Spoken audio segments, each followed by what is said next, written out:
सपना बेटा। अरे मम्मी जी, मुझे आने वाने का टाइम नहीं है, मैं तो ऑफिस जा रही हूँ। मैं तो यहाँ ये बताने के लिए आई थी कि आप प्रगति को बोल देना, वो मेरे घर जाके खाना बना देगी। क्या है, घर पर 4 मेहमान आ रहे हैं। असल में मुझे ऑफिस से आने में लेट हो जाएगा। हाँ बेटा, क्यों नहीं। ठीक है माँ जी, तो मैं चलती हूँ। हाँ बहू। अरे बड़ी बहू, घर की चाबी तो दे दो। प्रगति जाएगी तो ताला कहाँ से खोलेगी, वो चाबी रहेगी जब तो ताला खोलेगी ना। अरे हाँ मम्मी जी, मैं तो भूल ही गई थी। ये लीजिए मम्मी जी चाबी। ठीक है बड़ी बहू, तुम आराम से ऑफिस जाओ, तुम्हारे घर का खाना जरूर बना देगी छोटी बहू। अरे छोटी बहू, जल्दी आओ इधर। हाँ मम्मी जी, बोलिए ना। प्रगति, तुम अपनी जेठानी के घर में जाके खाना बना देना। लेकिन क्यों मम्मी जी? अरे जवाब सवाल क्यों कर रही हो? तुमसे सिर्फ जितना बोला है तुम उतना काम करो। मम्मी जी, अभी तो घर में इतना काम पड़ा है मेरा, मुझे अपने घर का भी सारा काम करना है मम्मी जी। अरे हाँ, 2 काम ज्यादा कर लेगी तो तेरे हाथ पैर टूट नहीं जाएंगे। बेचारी मेरी बहू सुबह से काम करके ऑफिस भागती है, फिर ऑफिस का बर्डन अलग होता है उसे, उसके बाद घर आती है, फिर अपने घर का सारा काम करती है। सोच कितनी अच्छी है वो। अरे सरकारी नौकरी में है मेरी बहू, तेरे जैसी निठल्ली नहीं बैठी है घर में। मम्मी जी, मेरी नौकरी नहीं है तो क्या हो गया, मैं भी अपने ब्यूटी पार्लर में अच्छा खासा कमा लेती हूँ, उसके बाद मैं कोचिंग भी पढ़ाती हूँ, उसके बाद मैं घर का सारा काम करती हूँ। बहुत जवान चलने लगी है तेरी। जल्दी जल्दी घर का सारा काम निपटाना और जाकर मेरी बड़ी बहू के घर में खाना बना देना, आज उसके घर मेहमान आ रहे हैं। देखो तो कितनी जवान चलने लगी है महारानी की। मेरी बड़ी बहू से तुलना कर रही है। अरे वो सरकारी नौकरी में है, सरकारी नौकरी में। बड़ी आई, पार्लर चलाती हूँ कहती है। अरे मम्मी जी ने मुझे समझ के रखा है, मैं जेठानी जी के घर की नौकरानी तो नहीं हूँ। 2-4 दिन होता ही है और जेठ जी ऑर्डर लगाने के लिए आ जाते हैं। प्रगति आज खाना बना देना, प्रगति आज बर्थडे है तो खाना बना देना, प्रगति आज मेहमान आ रहे तो खाना बना देना।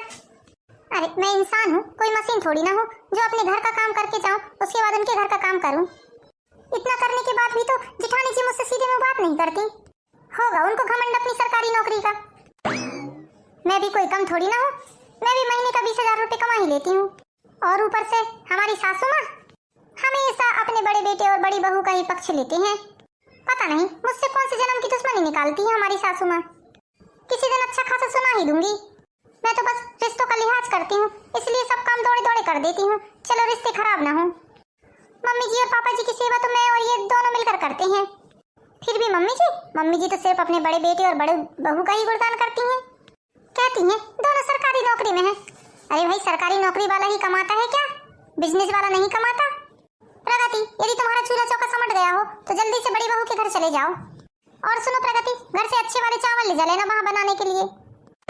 लो इनको और देख लो, मेहमान उनके घर आ रहे हैं, खाना उनको खिलाना है और चावल हमारे घर से जाएगा।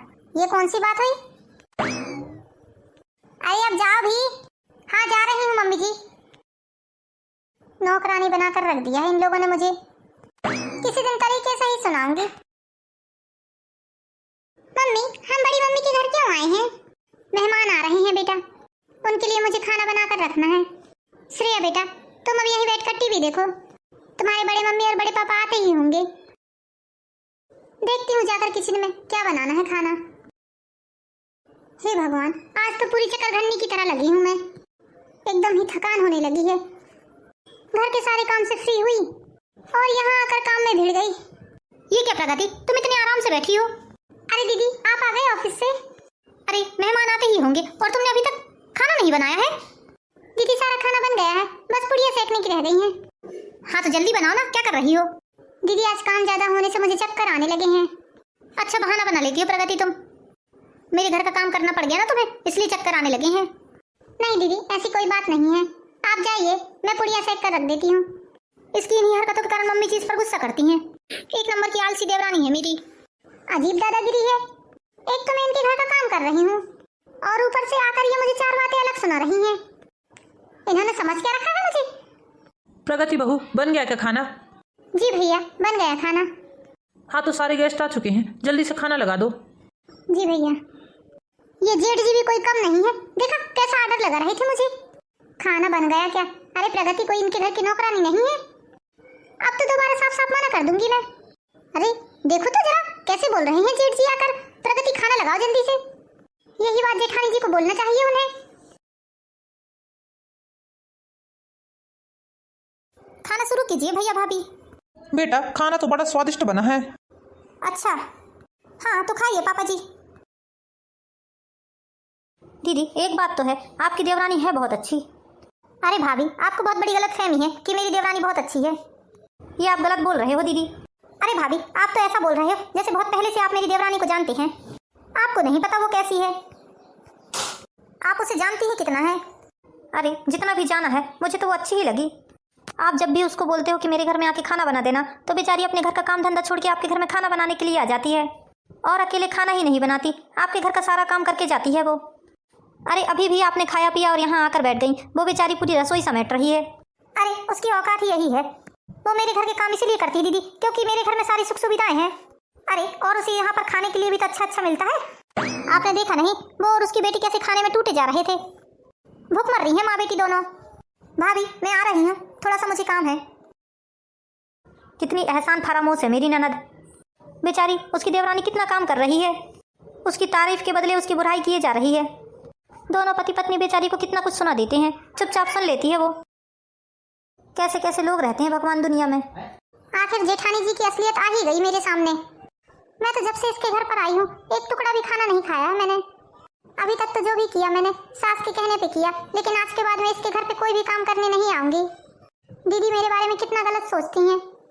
मुझे कोई बात नहीं करनी है अब उनसे। मैं चुपचाप अपनी बच्ची को लेकर यहाँ से चली जाऊंगी और दोबारा यहाँ कदम भी नहीं रखूंगी। क्या बात है, कुछ हो गया क्या? सुनिए जी, अभी अभी मेरे ऑफिस वाले दोस्तों का फोन आया था। वो लोग शाम को हमारे घर डिनर पे आ रहे हैं, तो आप जल्दी से मम्मी के पास जाकर मम्मी को बता दीजिए कि प्रगति को खाना बनाने के लिए शाम को पहुंचा देंगी। हाँ ठीक है, अभी बता कर आता हूँ मैं। अरे मोहित बेटा तुम इतने सुबह सुबह? हाँ मम्मी, मैं ऑफिस जा रहा था, उससे पहले मैंने बोला आपको आके कुछ बता दूं।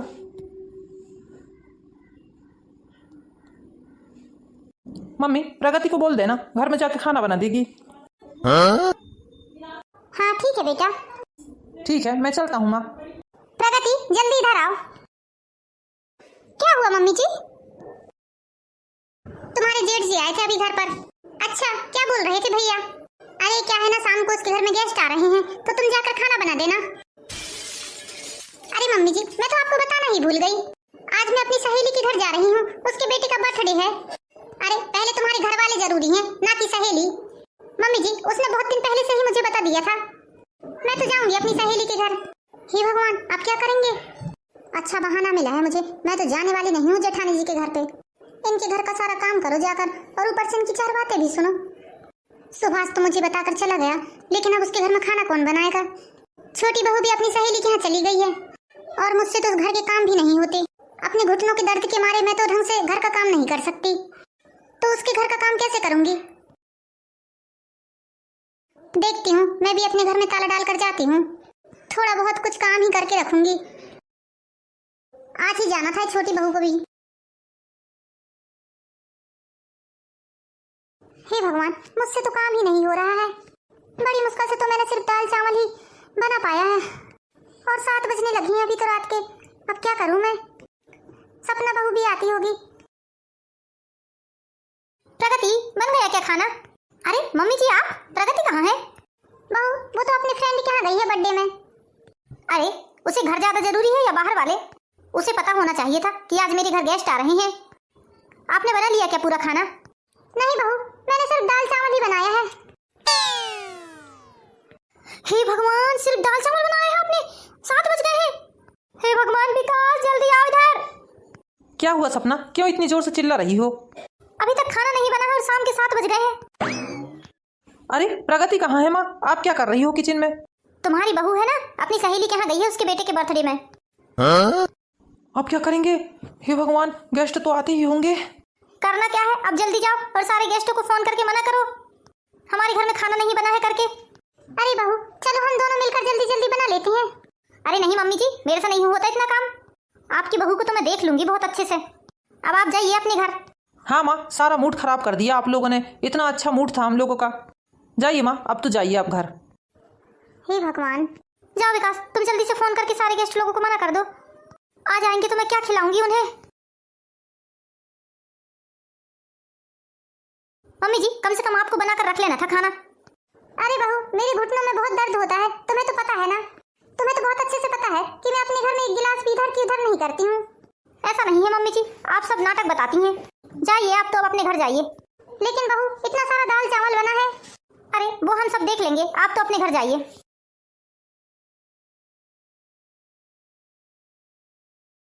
जिस बहू के लिए मैं अपने घर की बहू को इतना कुछ सुनाती रही, उसने आज मुझे इतनी बुरी तरह से अपने घर से निकाल दिया।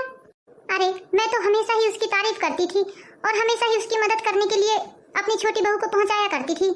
बेचारी मेरी छोटी बहू कितना काम करती है घर पे, उसके बाद पार्लर का काम करती है, उसके बाद जाकर उसके घर का काम करती थी। हर 2-4 दिन में बस ये दोनों ही चले आते थे ऑर्डर लगाने मेरे घर पे। मैं तो हमेशा ही बड़ी बहू की तारीफ करती थी। मुझे कितना घमंड था कि वो सरकारी जॉब में है, जबकि वो तो मुझसे अलग रहती है। मुझे क्या देती है और क्या लेती है। उल्टा सपना बहू को अपने घर की नौकरानी बनाकर रखी है। लेकिन अब बस बहुत हुआ, आज के बाद मेरी बहू उसके घर कभी नहीं जाएगी। क्या हुआ मम्मी जी, आप दीदी के घर से इतने जल्दी आ गई? मुझे माफ कर दे बेटा। अरे ये क्या बोल रही हैं मम्मी जी आप? क्या बात है मम्मी जी, आप इतनी दुखी क्यों हैं? बेटा, जब तुमने बोला कि मैं अपनी सहेली के यहाँ जा रही हूँ, तो मैंने सोचा कि चलो बड़ी बहू कब आके खाना बनाएगी, तो मैं ही चली जाती हूँ उसके घर खाना बनाने। और तुम्हें तो पता है मेरे घुटनों के दर्द के कारण मुझसे काम ही नहीं होता। मैंने सिर्फ दाल चावल ही बना पाया था। हाँ तो सपना ने जैसे ही आकर देखा कि मैंने सिर्फ दाल चावल बनाया है, वो तो आग बबूला हो गई बेटा। उसने मुझे इतना सुनाया कि मैं तुम्हें बता नहीं सकती। उसने मेरा शुक्रिया अदा करने के बदले मुझे उल्टा सीधा सुनाया है। इससे मुझे बहुत ठेस पहुंची है बेटा। मम्मी जी, दीदी का तो हमेशा का यही काम है। मैं तो उनके घर का सारा काम करती थी, फिर भी दीदी मुझे हमेशा सुनाती ही रहती थी। कल भी वो अपनी भाभी को मेरी बुराई बता रही थी। कल भी उन्होंने ऐसा बोला कि मेरी देवरानी और उसकी बेटी खाने के लिए भूखमर्रे जैसे मरे जाते हैं, जबकि मम्मी जी हम लोगों ने उनके घर का एक दाना तक नहीं खाया था। हाँ बेटा, बोला होगा उसने। हाँ मम्मी जी, इसलिए मैं आज गुस्से में अपनी सहेली के यहाँ चली गई थी। मुझे कल उनकी बातों से बहुत ठेस पहुंची मम्मी जी। और कल ही क्यों, उनका तो हमेशा का यही काम है। हाँ बेटा, जब तू पहले मुझे बताती थी तो मुझे लगता था तू झूठ बोलती है, लेकिन आज जब मेरे ऊपर ये सब बीत रही है तब मुझे लग रहा है कि नहीं, तू बिल्कुल सही बोल रही थी। आज के बाद बेटा उसके घर जाने की जरूरत नहीं है तुम्हें। हाँ मम्मी जी, मैं खुद नहीं जाऊंगी, मुझे भी अपना आत्मसम्मान बहुत प्यारा है। हाँ बेटा, बिल्कुल सही बात है। जहाँ मान सम्मान और इज्जत न मिले वहाँ तो कदम भी नहीं रखना चाहिए। बेटा, उन लोगों ने मुझे भूखा ही घर पहुँचा दिया, मुझसे ये तक नहीं कहा कि मम्मी आप खाना खा लो। मेरे बेटे ने तक मुझे खाने के लिए नहीं पूछा, उल्टा उसने तक मुझे 4 बातें सुनाकर मुझे वहाँ से पहुँचा दिया। जाने दीजिए मम्मी जी, ज्यादा टेंशन मत लीजिए आप। चलिए, मैंने खाना बनाया है, आप चलकर खाना खा लीजिए। तो दोस्तों, इसी तरह की प्यारी प्यारी मोरल स्टोरीज देखने के लिए हमारे चैनल परियन ब्लॉग को लाइक कीजिए, सब्सक्राइब कीजिए। Thank you for watching my video. मिलते हैं नेक्स्ट वीडियो में दोस्तों, जब तक के लिए बाय बाय।